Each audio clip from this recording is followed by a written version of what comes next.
Hello students, good morning.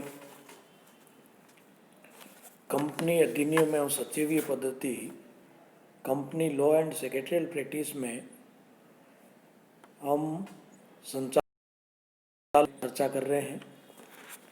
इससे पहले संचालकों की नियुक्ति की जो विधियाँ हैं, मेथड्स ऑफ डायरेक्टर्स, उसके बारे में चर्चा की। आज हम चर्चा करेंगे कि संचालकों को पदच्युत या पद से कैसे हटा सकते हैं, रिमूवल ऑफ डायरेक्टर्स, इस बारे में चर्चा करेंगे। तो संचालकों को पद से दो तरीके से हटाया जा सकता है। पहला है सदस्यों या कंपनी द्वारा हटाना और दूसरा है कोई अधिकरण द्वारा हटाना। तो जो पहला है सदस्यों या कंपनी द्वारा हटाना, इसके हटाने के लिए जो प्रोसेस है वो इस प्रकार है। जैसे साधारण संकल्प, यानी कंपनी या सदस्यों द्वारा संचालकों को हटाने संबंधी जो प्रावधान है उसमें साधारण संकल्प द्वारा जो कंपनी है, उस कंपनी के सदस्य साधारण सभा में एक साधारण संकल्प पारित कर किसी भी संचालक को उसका कार्यकाल पूरा होने से पूर्व हटा सकते हैं। किंतु किसी भी संचालक को हटाने से पूर्व उसे सुनवाई का अवसर अवश्य देना हो जाएगा या दिया जाएगा। परंतु कुछ जो संचालक है उनको इस तरह से हटाया जाना संभव नहीं है। जैसे यदि कोई संचालक अधिकरण द्वारा धारा 242 के अधीन नियुक्त किए हुए हैं तो उनको आप साधारण संकल्प के द्वारा नहीं हटा सकते। दूसरा है, यदि कोई संचालक अनुपातिक प्रतिनिधित्व के सिद्धांत के अनुरूप नियुक्त है, धारा 163 के अधीन और धारा 169(1) के अधीन अगर नियुक्त किए गए हैं तो उनको आप साधारण संकल्प के द्वारा नहीं हटा सकते। नेक्स्ट है हटाने के संकल्प की विशेष सूचना।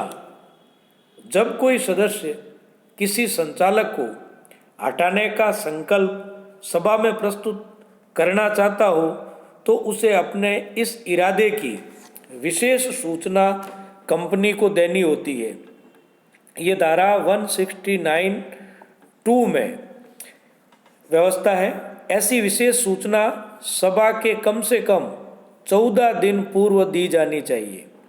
इसमें समय का ध्यान रखना होता है कि अगर किसी को आप हटा रहे हो तो उसके हटाने की जो सूचना है वो कंपनी को 14 दिन पहले देनी होगी।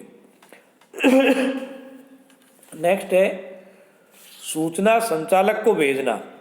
कंपनी द्वारा किसी संचालक को हटाने के संकल्प की सूचना प्राप्त करने के तत्काल बाद कंपनी को उस संकल्प की सूचना की प्रति संबंधित संचालक को भेजनी चाहिए। इसका उल्लेख धारा 169(3) में दिया हुआ है।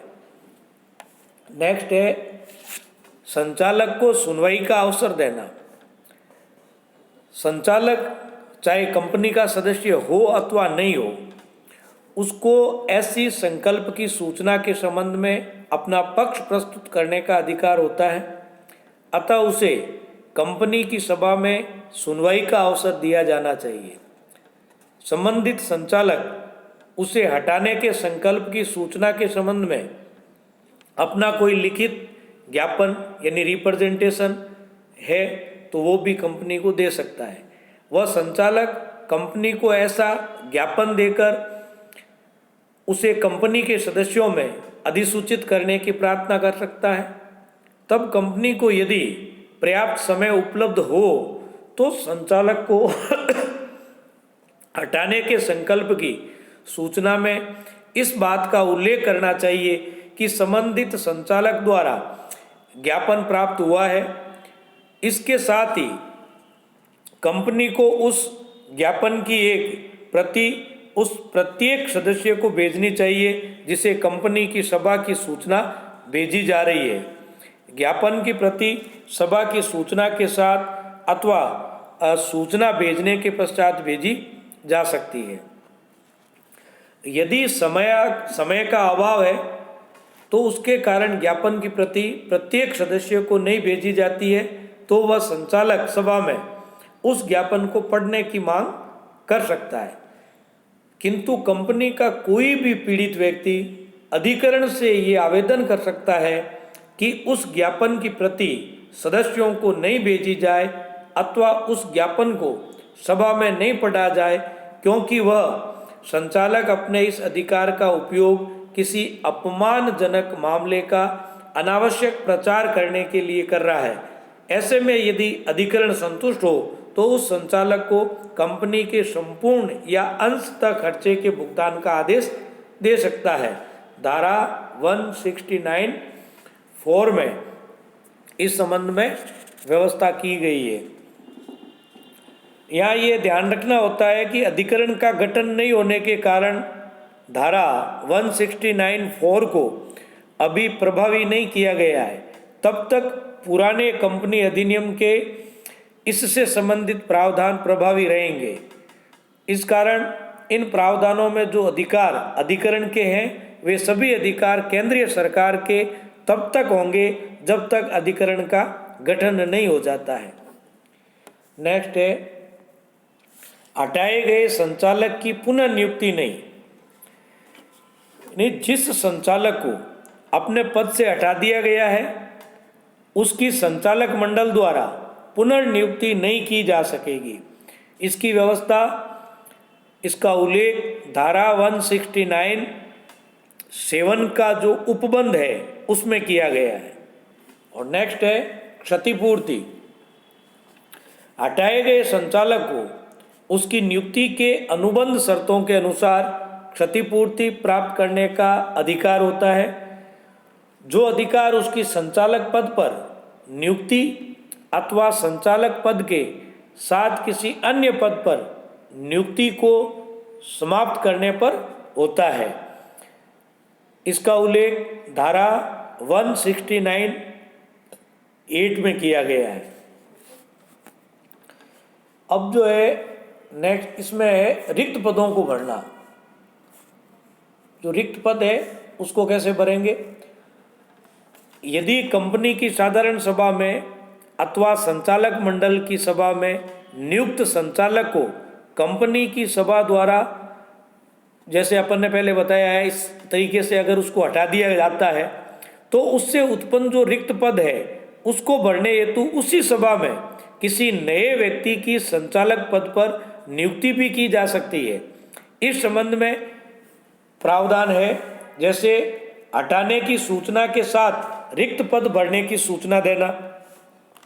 इन्हें हटाए गए संचालक के पद को उसी सभा में तभी भरा जा सकता है जबकि संचालक को हटाने की विशेष सूचना के साथ ही उससे उत्पन्न रिक्त पद को भरने हेतु संचालक नियुक्त करने की विशेष सूचना भी, जिसका उल्लेख धारा 169(2) के अनुरूप दी गई हो। इसकी व्यवस्था धारा 169(5) में की गई है। नेक्स्ट है संचालक का कार्यकाल। उस रिक्त पद पर नियुक्त संचालक का कार्यकाल उस तिथि तक ही रहेगा जिस तिथि तक उस हटाए गए संचालक का कार्यकाल होता है। यदि उसे हटाया नहीं गया होता तो वो जितने समय पर रहता, उस जो बाकी का जो समय बचा हुआ है उस समय में, उस समय के लिए जो रिक्त पद को भरा जा रहा है वो संचालक का जो टाइम पीरियड है वो उसका शेष समय ही रहेगा। इसकी व्यवस्था, इसका उल्लेख धारा 169(6) में किया गया है। संचालक मंडल द्वारा रिक्त पद भरना। यदि रिक्त पद को उसी सभा में भरने हेतु किसी की नियुक्ति नहीं की जाती है तो उस रिक्त पद को आकस्मिक रूप से रिक्त हुए पद की भांति संचालक मंडल द्वारा नियुक्ति करके भरा जा सकता है। ये व्यवस्था धारा 169(7) में है। तो इस तरह पहले जब कंपनी में विशेष संकल्प, जो साधारण कंपनी के जो सदस्य हैं उनके द्वारा जो साधारण संकल्प लाया जाता है उसमें हटाने के साथ साथ जो हटाने के बाद में जो पद रिक्त होगा तो उसकी नियुक्ति का भी प्रस्ताव और उसकी प्रक्रिया, उसका प्रावधान साथ किया गया है। नेक्स्ट है अधिकरण द्वारा हटाना, यानी अधिकरण, ये तो साधारण संकल्प के द्वारा कंपनी हटा सकती है और उसकी जगह बचा हुए शेष समय के लिए किसी और को नियुक्त कर सकती है। अब अधिकरण द्वारा अगर किसी को हटाना है तो वो उसके प्रावधान भी इसमें दिए गए हैं। जैसे कंपनी का कोई भी सदस्य अधिकरण को कंपनी में हो रहे अन्याय तथा कुप्रबंध को रोकने हेतु आवेदन कर सकता है, यानी इसकी व्यवस्था धारा 241 में की गई है। ऐसी दशा में यदि अधिकरण को ये लगे कि कुछ उपचार या राहत प्रदान किया जाना चाहिए तो अधिकरण कंपनी तथा उसके संचालकों अथवा अन्य प्रबंधकीय पदाधिकारियों के बीच हुए अनुबंध को निरस्त कर सकता है। फलतः उन संचालकों, प्रबंधकीय पदाधिकारियों को उनके पदों से हटाया जा सकता है धारा 242 में। किंतु अधिकरण ऐसी किसी अनुमति तब तक प्रदान नहीं करेगा जब तक कि कुछ जो शर्तें हैं उन शर्तों को वो पूरी नहीं कर लेता। जैसे कंपनी ने केंद्रीय सरकार को ऐसी अनुमति के लिए अधिकरण को आवेदन करने के इरादे से या इरादे की सूचना दे दी हो, अधिकरण ने केंद्रीय सरकार को उस मामले में सुनवाई का उचित अवसर दे दिया गया हो, ये धारा 243(1) का उपबंध है। इसका परिणाम और प्रभाव क्या होगा? तो अधिकरण के आदेश से जब किसी संचालक या प्रबंधकीय पदाधिकारी को उसके पद से हटाया जाता है तो उसके कुछ परिणाम होंगे या उसका कुछ प्रभाव होगा। जैसे अधिकरण के आदेश से हटाए गए संचालक को किसी भी प्रकार से कोई क्षतिपूर्ति प्राप्त करने का अधिकार नहीं होगा। दूसरा है, अधिकरण के आदेश से हटाए गए किसी भी प्रबंध संचालक अथवा अन्य संचालक अथवा प्रबंधक को उस आदेश की तिथि से 5 वर्षों तक कंपनी का प्रबंध संचालक या अन्य संचालक या प्रबंधक के पद पर अधिकरण की अनुमति के बिना नियुक्ति नहीं दी जा सकती या उसको नियुक्त नहीं किया जा सकेगा। इसकी व्यवस्था, इसका उल्लेख धारा 243(1) में की गई है। अब उसके लिए दंड की व्यवस्था भी इसमें की गई है। कभी कभी कोई व्यक्ति जानबूझकर, जो ये प्रावधान बताए गए हैं धारा 243(1) का, अगर इसका उल्लंघन करते हैं या उल्लंघन करते हुए उस कंपनी के प्रबंध संचालक अथवा किसी अन्य संचालक अथवा प्रबंधक के पद पर कार्य करता है तो ऐसी दशा में ऐसे पद पर कार्य करने वाला व्यक्ति तथा उस कंपनी का प्रत्येक अन्य संचालक जो जानबूझकर इस प्रावधान का उल्लंघन का पक्षकार है को 6 माह तक के कारावास की सजा अथवा 5 लाख रुपए तक के अर्थदंड अथवा दोनों ही दंडों से दंडित किया जा सकेगा। इसकी व्यवस्था धारा 243(2) में की गई है। तो इसमें जो धाराएं 241, 242 और 243 अभी प्रभावी नहीं है। उसका कारण यह है कि पूर्ववर्ती जो अधिनियम है उसके प्रावधान तब तक लागू होते रहेंगे जब तक कि इस अधिनियम की ये धाराएं प्रभावी नहीं हो जाती है। पूर्ववर्ती अधिनियम के प्रावधान भी लगभग इसी तरह के हैं। तो ये अगर किसी संचालकों को पद से हटाना हो तो कंपनी अधिनियम 2013 में इस तरह की व्यवस्था की गई है। अधिकरण अभी प्रभावी नहीं हुआ है, तो जब तक वो प्रभावी नहीं होगा, वो पहले कंपनी अधिनियम 1956 के जो प्रावधान हैं वो इस पर लागू होंगे। आज के लिए इतना ही, धन्यवाद।